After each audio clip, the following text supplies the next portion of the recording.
Hello, Professor Stephen Neshaba, and I am going to take you through a pre-lab for the first lab of the semester, Decomposition of Hydrogen Peroxide, Part 1. And in particular, there is a pre-lab exercise where we have you calculate some concentrations in a reaction mixture. What the lab is all about is equation 1 here in your lab handout, which says take some hydrogen peroxide and you combine it with some iodide, which comes from potassium iodide. And what will happen is it will react and produce some oxygen gas. And the rate of that will depend on the concentrations of the reagents, hydrogen peroxide and potassium iodide, in that reaction mixture. The reaction mixture will be an Erlenmeyer flask, and it will have some solution in it, and of course some air, and then it will be stoppered.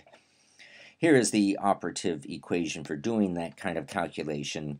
The concentration after you mix some reagents would be the original concentration of, say, the hydrogen peroxide times how much it got diluted by adding the other reagents and maybe some water. And the same thing for the potassium iodide. So here we go. I'm going over to the Excel sheet. I think you should open up an Excel sheet if you want to work along with me on this. That'll be an efficient way to do it. You don't actually have to do this in Excel. It's just that I hope to convince you that it's a lot more efficient if you do. So if you want to pause and enter in these numbers in an Excel sheet, and then resume when you've done that. These are just numbers or comments. So pause now and do that. Okay, you're back, and let me explain some of the numbers that we put in here. The volume of the Erlenmeyer flask, that's the total volume of this flask that we're going to mix up our hydrogen peroxide and KIN. I've said it's 125 mil.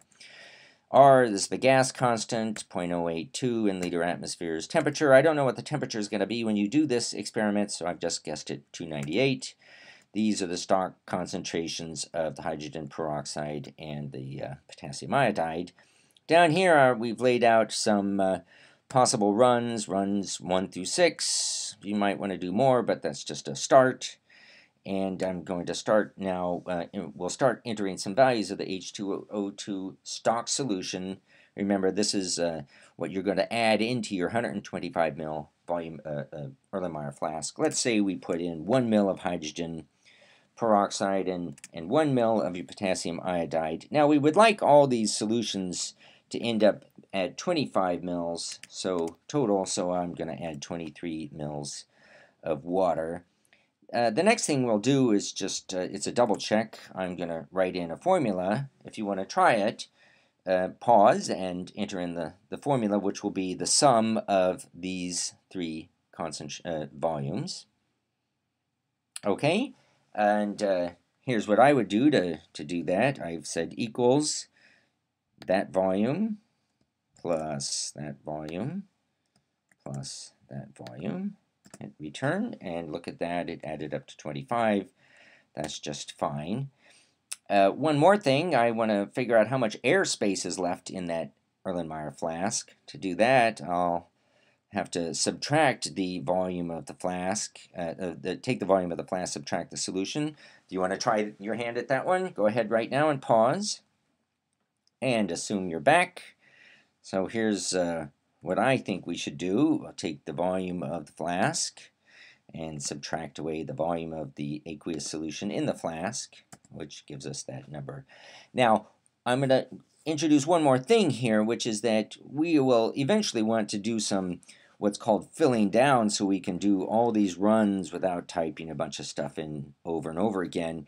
And to do that fill down, the default for Excel is to take any box and automatically readjust it as you've done this fill down business, and that's going to be fine for the volumes here, for the F values.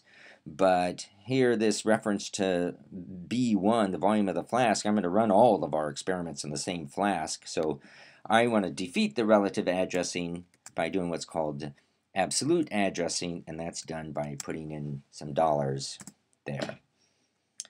And you could do that too. So one more thing there, then I want to calculate the concentration of our solutions, and if you recall, equation 4 said take the stock concentration and multiply it by a ratio of volumes. So I'm coming back to here, and I'm going to say, okay, that's equal to the stock concentration of hydrogen peroxide, which was 1 molar, and I'm going to multiply it by a ratio of volumes. That's the volume of the stock volume that I put in this case 1 mil, divided by the volume of the solution, which is that, and there we go. And so I get that, and that's good. I get a concentration that's lower than the stock concentration. That's fine because it got diluted. If you want to try your hand at the concentration of Ki, press pause. Okay, let's see what how your result lines up to what I think we should do. I'm going to say that solution concentration in the Erlenmeyer flask must be equal to the stock concentration of Ki times the Ki that I put in, the volume, and then divide by the volume of the solution. And there we go. So now I think we're just about ready here to do a fill down. There's one little tricky thing that you might have already caught, but I'm going to sort of purposely make a mistake here and see if you can tell what's wrong. The fill down, I highlight everything that I want to fill down, and then I'm going to move my cursor to the lower right till it changes into that X sign. Left click, and this time I'm just going to drag down 1 point, and let's just see how that worked. Okay. Well, let's see. This doesn't look right. How come that's 0? I have all of my concentrations the same. Why is the solution concentration the same? And let's just compare this. Oh, you see what happened? I'm looking up here in this box. When I filled down, it advanced B4 to B5. Oh, that means it didn't stick with the stock concentration of H2O2. So that was bad. I should have put dollars on the B4. So I'll do that, and you should too. And there's a similar error here. So I'm going to fix that. And now let's try our fill down again, and you should too.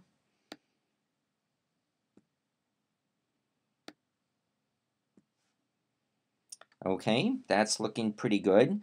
Now I'm realizing there's actually one more mistake in here. And let's, well, maybe it's not a mistake. Let's just see how this works.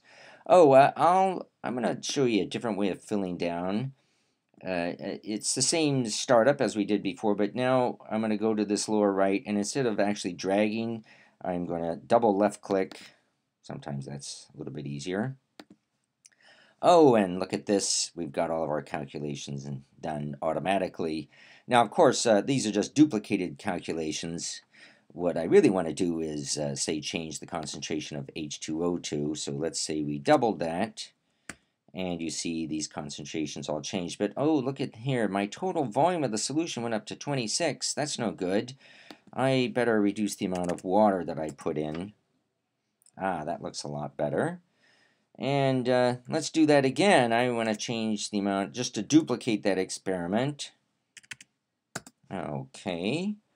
And how about now if we want to do a different run? Well, I return the hydrogen peroxide to its original amount, but I want to double the Ki. All